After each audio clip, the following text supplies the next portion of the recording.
Scott Luton is joining us now. Scott is the founder and CEO and the host of Supply Chain Now. No. And kind of like that. Hey, good morning, everybody. Good I love morning. that. Welcome, I'm Scott. It's completely... good to have you with us on the program. Well, great, Jimmy Mack had great to have you. Thank you, Scott. How you doing today? Doing wonderful. I tell you, John had me ready to run through the brick wall behind me. I loved how he wrapped up his segment a minute ago. Yeah, just terrific. And, it's interesting, too, because what I'm finding these days, Scott, is that there's a lot of people who in 10, 20 years ago would have been complaining about another area of the supply chain. Not John, by the way, but a lot of people who are now kind of coming around to the idea that we are very much in this together. And if we don't start treating each other with respect and treating each other in regards to remembering that their bottom line is as important as our bottom line, this whole thing is going to come unraveled. And there seems to be a real sense of that. Are you finding that as well? Absolutely. We as you're kind of implying there, and as John kind of mentioned in his last few minutes, and by the way, it's great to be with the legendary and the Hall of Famer Dave Nemo and you too, Jimmy Mack. But we made some gains during the pandemic. The global supply chain industry certainly became more visible, and folks started to better understand what supply chain meant and tying that to their consumer luxuries and conveniences. But it does feel like we're kind of regressing a little bit. But you know what? That's where all the supply chain ambassadors, like I think the three of us and John and many others, that's part of our mission. We can't let the global consumer, forget what's behind the modern conveniences of retail and so much more. Yeah, and that lands. Dave, actually, I'm gonna make fun of Dave for a second. He was so enraptured by what you said. Yeah, we go back and forth on questions. He was so kind of just there, listening, enjoying himself. And I'm like, looked at him for the next question. He was like just nodding his head, which, by the way, doesn't read on radio ever. It doesn't read on radio. But we always ask the same question before we get into more details from all of our guests. What are you looking at right now? What's very much on your mind? And what do you think is going to be occurring in regards to the sector in the next couple of weeks? Yeah, a great question. So I'm going to pick up where John left off, and we'll talk about freight. I'm going to talk about Hollywood supply chain in just a second. But if we look at shipping data from our friends at U.S. Bank, it shows that the U.S. domestic freight market declined in third quarter 2025. Shipping volumes in particular are down both quarter over quarter and year over year. And as we all know, you don't need data to tell you it's a challenging market. You got housing, consumer spending down. Shipping costs are up, could be record-breaking this year. Manufacturing activity, arguably, it continues to be down. Tariffs are up. We're going to see how this China and U.S. trade truce plays out. I think early estimates, there's a lot of good news there. But regardless, even with that truce, and we'll see what gets put on paper and into practice, uncertainty still reigns supreme, it seems. So really tough to plan, even in the short term, when there are, according to many business analysts and economists out there, we have record levels of uncertainty in so many different flavors. It's like Baskin-Robbins. So we're hoping as we continue to work through the months ahead, we'll see what the Supreme Court does when they weigh in to determine is all the tariffs, is it legal, or are they going to take that right away from the White House? I don't know. But regardless, I think we could all benefit from a lot more certainty in our business planning. And one of the things you brought up and by the way, this is not political, this is a statement of fact. One of the interesting things that people don't realize that is happening, if the House changes hands, the tariff party is over.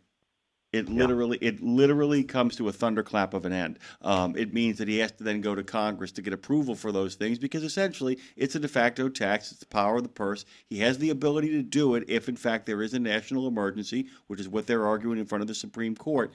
But if, in fact, the House changes hands, because the Senate has already voted to get rid of him.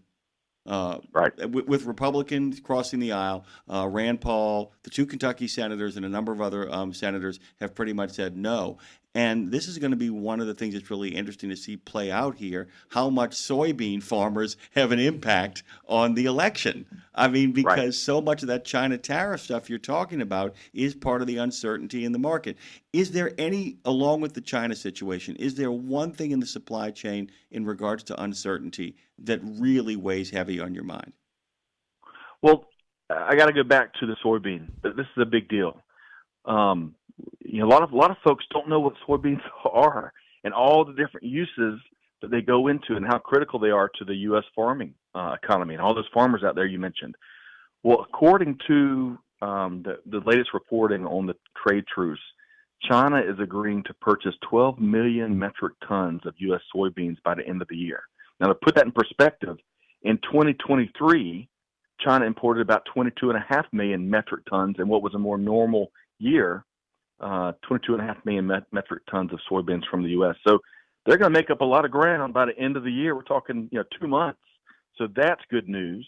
And they've also agreed to import 25 million metric tons annually in the next 3 years.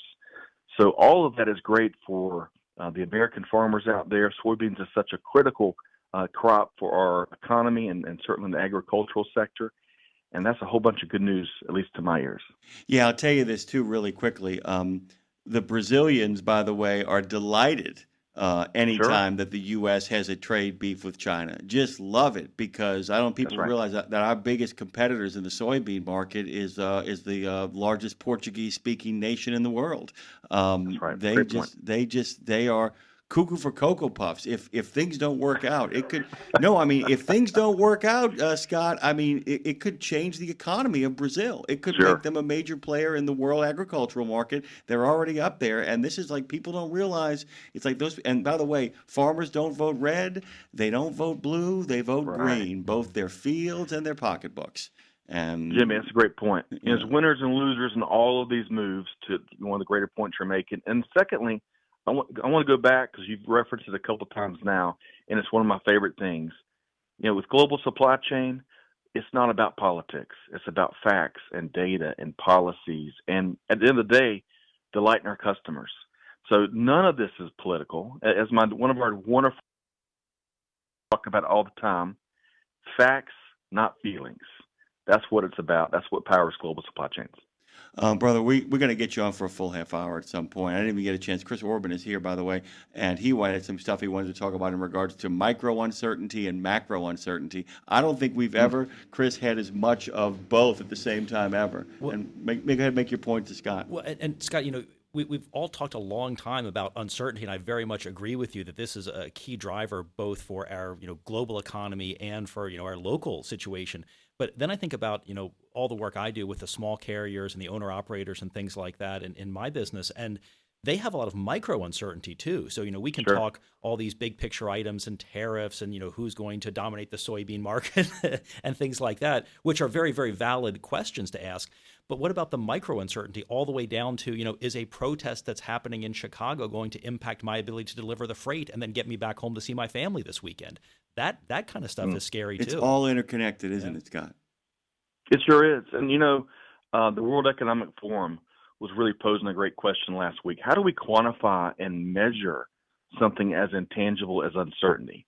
And we got a lot more work to do just that. But if you look at the U.S. Federal Reserve, one last point here. I know y'all got to move on, but the U.S. Federal Reserve publishes the Beige Book, right? Mm-hmm. I think every month, and it brings in views and observations and anecdote and data from the Fed's 12 different districts. Well, in September, the Beige Book referenced, quote, historically high uncertainty.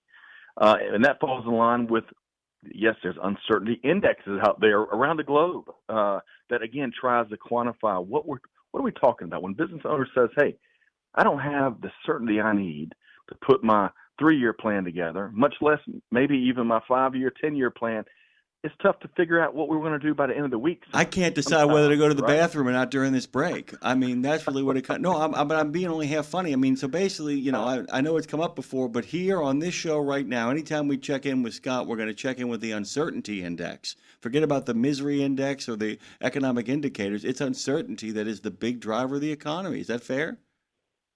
Let's do it. And hey, one last point. I sure hope my Atlanta Braves get some certainty in their off-season planning. It was painful to watch the Dodgers win another one with my beloved Freddie Freeman. With Freddie, and by the way, Oh, Freddie was the. Could you believe anybody that 18th inning home run? It's like basically Rich Eisen said. He goes, when Freddie walked up in the 18th, he said, if it's going to end, it's going to end right here. If he doesn't put it out, we're going to be here until the next day. The most incredible series. All you guys got to do is keep your stars healthy, and you might hang around a little bit longer. That's all you got to do. hey, I like it.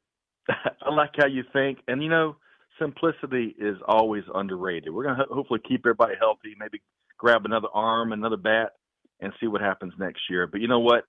I really appreciate the invite here today. I admire what y'all do. You're terrific, long-time trailblazing ambassadors for our industry. And, and we've got to, there's so many people that make global supply chain happen. But to y'all's points earlier, we got to celebrate the role of the driver, the professional truck driver. They keep not just the U.S. running, but the whole world and global supply chain running, and they never get the gratitude and the appreciation they need. By the way, last comment on baseball, Hakuna Matata is all I will tell you. You'll get the joke. Thank you, Scott, so much, man. Have a great week.